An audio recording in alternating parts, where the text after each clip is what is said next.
Not too long ago, we represented the widow of a man who died of liver cancer. He died of liver cancer in 2010 after being treated by the Veterans Affairs Hospital for several years as a result of various medical conditions. Now, this man earned the right to attend and get care at the Veterans Administration hospitals because he was a veteran of this country. He fought and bled in the jungles of Vietnam for the freedoms that we now enjoy. He survived Vietnam, but he did not survive the Veterans Affairs Hospital.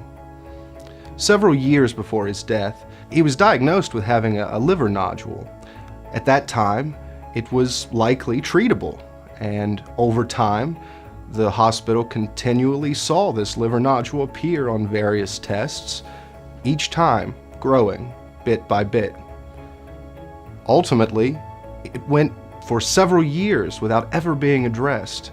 And ultimately, it was not until he was transferred to another VA hospital for additional treatment that the diagnosis was ultimately made. But unfortunately, at that time, it was too late, and his fate was likely already sealed.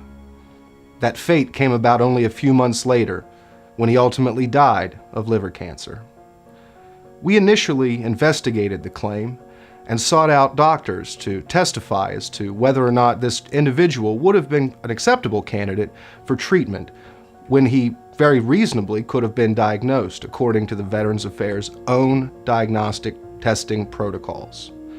However, again, he was not given that treatment and ultimately died.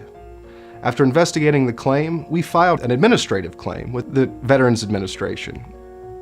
Ultimately, that claim was denied.